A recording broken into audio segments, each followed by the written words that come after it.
Ya teman, kembali lagi sama saya, dan di sini saya paket PC di harga 16 juta. Ya, 16 juta sih. Yang dimana menggunakan spek cukup tinggi dan juga upgradable ke depannya. Yang dimana sementara saya menggunakan RX 6600 dulu. Meskipun performanya dia itu bagus, tapi untuk sementara aja, meskipun part-part yang ada di sini, dia itu upgradable semua juga. Yang dimana ke depannya bisa diganti VGA-nya aja supaya performanya lebih bagus. Dan juga di sini saya menggunakan Core i5 Gen 13 13500. Dan apakah worth it atau tidak untuk saat ini? Di harga rakitan yang ada di sini 16.220.000 dengan part-part bagus, dan juga dari segi casingnya dia itu sangat keren lah, menggunakan serinya APNX. Dan apalagi CPU coolernya juga sama. Dan di sini tampilannya berwarna hitam biru. Meskipun dari segi RGB-nya bisa diganti-ganti warnanya, jadi bebas untuk kalian bisa diganti RGB, putih, merah, hijau maupun yang lainnya. Tapi kalau yang ini saya setting berwarna biru ya. Dan juga fan-nya saya matiin supaya tidak berisik dari segi suaranya. Dan juga di sini part-partnya tersebut itu baru-baru semua. Dan apakah worth it atau tidak di harga 16 juta. Dan sebelum saya jelaskan apa saja spesifikasi yang ada di sini dan juga mereviewnya, jangan lupa klik subscribe di pojokan bawah tuh ya. Tinggal diklik seperti itu. Lanjut yang pertama di sini saya menggunakan Core i5 Gen 13 13500 yang dimana tersebut di harga 3,8 juta lah untuk yang ini, dan udah sangat worth it sekali sih untuk di tahun 2024. Dan juga masih bisa upgrade ke depannya kalau misal mau upgrade ke i7, i9 maupun di Gen 14 juga masih bisa sih untuk yang ini. Tapi sementara juga pakai ini udah lebih dari cukup di harga 3,8 juta, memiliki banyak core dan juga banyak thread. Dan selanjutnya saya menggunakan Mopo ASRock yang ada di sini. Di kamera nggak kelihatan ya karena memang full banget di sini, jadi saya kasih belakang aja. Ini adalah ASRock SteelLegend Z690 Wi-Fi di harga 3,3 juta sih untuk ini, yang dimana ada support Gen 13 dan juga Gen 14 untuk Mopo-nya. Jadi untuk upgrade ke depannya udah sangat bagus lah. Dan juga dia itu tipenya ATX berwarna putih dan juga ada RGB-nya seperti contoh yang ada di sini. Meskipun saya setting berwarna putih sih, dari segi LED di bagian Mopo-nya 3,3 juta terbilang ini murah, apalagi brandnya ASRock. Meskipun masih di DDR4 ya untuk Mopo-nya ini, tapi nggak masalah sih karena menghemat budget. Dan selanjutnya saya menggunakan ini RAM dari Adlink ya, Adlink Game. Seperti contoh yang ada di sini, ini adalah 2 kali 8 GB tapi ada 2. Jadi totalnya 32 GB kit, 8 kali 4 GB seperti yang ada di bagian dalam sini.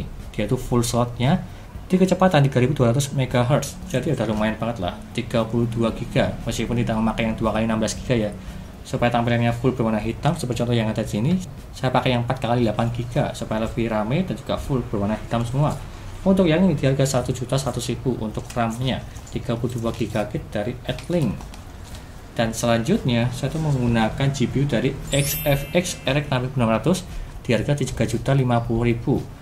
Untuk yang ini sebagai sementara lah, yang dimana tersebut meskipun performanya udah bagus, tapi sebagai sementara aja, yang dimana kalau bisa ke depannya pengen upgrade ke RTX maupun yang RX 7000 series masih bisa lah di 7800 maupun di 7900. Dan apalagi saya menggunakan power supply yang upgradable juga, jadinya aman lah untuk kedepannya. Untuk yang ada di sini saya tancapkan di bagian dalam sini, yaitu dual fan atau backplate-nya membutuhkan 8 pin power dan juga hemat daya sih kalau yang ini RX 6600. Dan lanjut saya menggunakan SSD dari tim X2 yang 512 GB. Ini sebagai contoh aja ya, 512 GB, tapi lebih baik menggunakan NVMe. Untuk yang ini di harga 510.000. Kalau misal NVMe yang mereknya bagus seperti mereknya Adata, Tim maupun yang lainnya lah. Tapi kalau yang ini cuma contoh aja, saya memakai SSD SATA 3 di bagian dalam 512 GB udah lebih dari cukup. Untuk gaming dan juga Windows udah cukup lah untuk beberapa game aja. Yang penting wajib menggunakan SSD. Dan selanjutnya saya menggunakan ini. Ini adalah APNX AP1V. CPU coolernya yang ada di sini dia berwarna full hitam semua dan juga fan-nya RGB. Meskipun dari segi fan-nya tersebut saya setting berwarna biru ya, seperti contoh yang ada di sini, hitam kebiru-jian supaya tampilannya itu sangat cakep. Dan juga video review yang saya review di video sebelumnya untuk yang ini, CPU coolernya dari APNX di harga 600.000 untuk yang ini. Ada dua tipe warna sih, hitam dan juga putih, tapi kalau yang ini berwarna hitam lebih murah sedikit daripada yang putih dan cakep tampilannya. Dan selanjutnya saya menggunakan ini adalah power supply dari Montech Century G5 750W 80+ gold, yang dimana tersebut itu juga full modular dan juga ada support ATX 3.0 dan juga PCIe 5.0. Jadi aman lah kalau misal menggunakan GPU terbaru, apalagi dari segi Nvidia sudah support kabelnya. Jadi sangat bagus sekali untuk upgradable ke depannya menggunakan ini. Di harga 1,8 juta untuk power supply-nya. Kelihatan sih di bagian atas ini ya. Dan untuk mengangkat Core i5 Gen 13 dan juga RX 6600 udah lebih dari cukup karena full load-nya tidak sampai di 300 watt. Dan apalagi ini di 750 watt udah lebih dari cukup lah dari segi performanya. Mereknya Montec. Dan selanjutnya saya tuh menggunakan ini. Ini casing dari APNX juga, seri yang terbaru dan juga video review yang lebih detail di besoknya, hari Minggu kalau nggak salah untuk yang ini. Ini adalah APNX C1, casing pertama kali dari APNX yang dimana punya ATX dan juga sangat besar serta dia itu bagus dari segi bahannya. Menggunakan ketebalan 0,8 sih. Dan dia itu udah free 4 fan RGB. Di bagian depan 3, dia itu yang 14 cm, di bagian belakang dia itu yang 12 cm. Di harga 1,7-an terbilang worth it lah dari segi harganya. Ada harga, ada kualitas dari segi casingnya. Meskipun ini agak mahal ya. Kalau misal mencari casing yang lainnya di harga 700.000 juga bisa lah, bisa menghemat 1 juta daripada menggunakan casing ini. Tapi kalau yang digunakan part-part yang rekomend, jadi ya agak mahal sih. Makanya bisa tembus di 16 jutaan untuk spek yang ada di sini semua. Seperti itu dari segi casingnya. Dan juga yang terakhir saya menambahkan fan ada 3 di bagian atas ini. Fan tersebut fan RGB dari Segotep HQ12 Pro.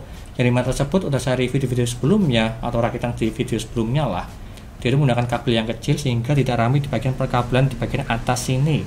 Satu setnya di harga 330.000. Terbilang murah lah untuk yang ini. Dan dia itu juga simple dan juga dari segi fan-nya bagus dari segi tema RGB-nya. Ada RGB di bagian atas ini. Jadi supaya sinkron dan juga cakep dari segi tampilannya menggunakan Segotep HQ12 Pro. Ya kurang lebih seperti itu.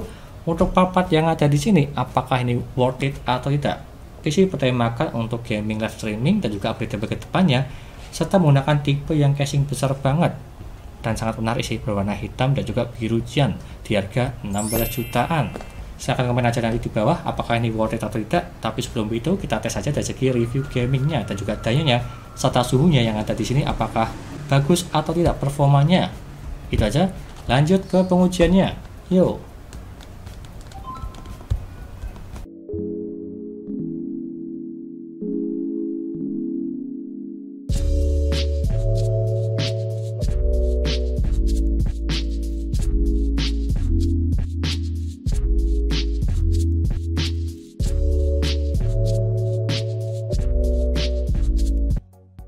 Lanjut yang pertama, dari segi suhunya menggunakan APNX AP1V untuk mendinginkan Core i5 Gen 13.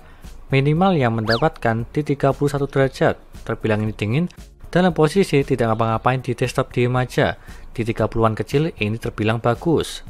Dan juga maksimal yang mendapatkan di 75 derajat, ini pun juga masih bagus, di bawah 80 derajat. Untuk yang ini saya tes di Cinebench, dan yang mentok paling tinggi di 75 derajat terbilang ini masih dingin menggunakan APNX AP1V. Lanjut ke gaming, yang pertama GTA 5 settingan 1080p dan juga settingan Very High.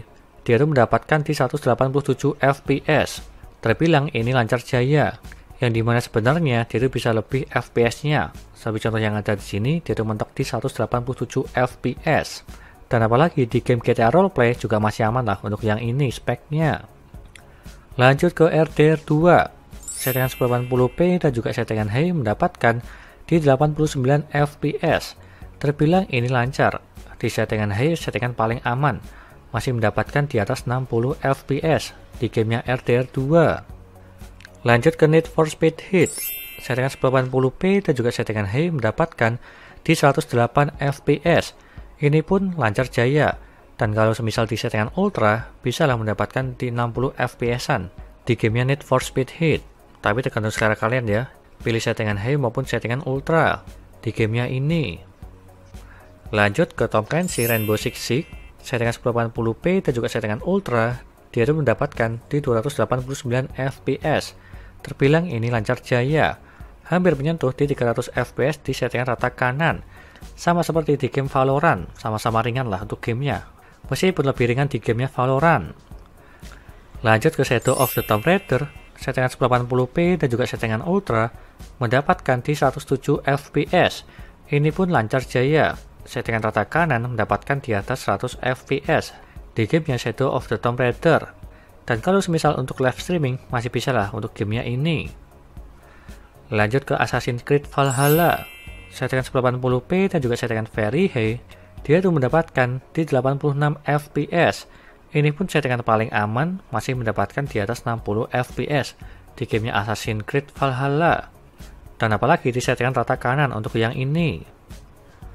Lanjut ke Dota 2. Settingan 1080p dan juga settingan high mendapatkan di 205 fps. Ini pun juga lancar jaya. Gamenya Dota 2 terbilang ringan. Settingan rata kanan mendapatkan di atas 200 fps untuk yang ini di gamenya Dota 2. Lanjut ke dayanya. Untuk yang ini minimal yang mendapatkan di 77 watt. Terbilang agak boros lah, ya wajar sih. Karena dari segi tampilan yaitu full LED dari segi CPU coolernya maupun fan casingnya. Bisa dibilang ini full, jadi ya wajar sih. Untuk minimal yang mendapatkan di 77 watt agak boros sedikit. Dan kalau maksimalnya untuk yang ini mendapatkan di 255 watt. Bisa dibilang ini masih irit, cuma di 250 watt. Yang dimana belum tembus sampai di 300 watt. Cuma menggunakan Core i5 Gen 13 dan juga RX 6600. Yang dimana tersebut yaitu hemat daya dari segi GPU-nya. Dan ini saya tes di gaming dan dia mentok paling tinggi di 255 watt, meskipun rata-ratanya di 230-an lah untuk yang ini. Dan apalagi masih aman menggunakan power supply di 750 watt untuk upgrade ke depannya kalau semisal mengganti GPU. Kurang lebihnya seperti itu. Lanjut ke kesimpulannya. Di harga 16 jutaan, 16 juta lebih sedikit lah, dan apakah ini worth it atau tidak? Silahkan komen aja di bawah, menurut kalian bagus atau tidak. Tapi dari segi tampilannya, ini sangat keren, berwarna hitam dan juga biru cian. Bisa diganti-ganti sih dari segi CPU cooler maupun fan casingnya. Sesuai selera kalian, berwarna putih, merah maupun RGB juga bisa lah untuk yang ini. Dan kalau performanya untuk gaming udah lebih dari cukup. Di settingan high maupun di settingan very high bisa lancar lah. Di atas 60 fps maupun di atas 100 fps, tergantung gamenya. Dan yang dimana intinya buat upgradable ke depannya.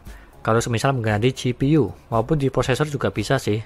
Mempunyai support di generasi 14 maupun 13, Core i7 sampai Core i9, dan juga GPU-nya support sampai di RX 7900 XT juga bisa sih untuk yang ini.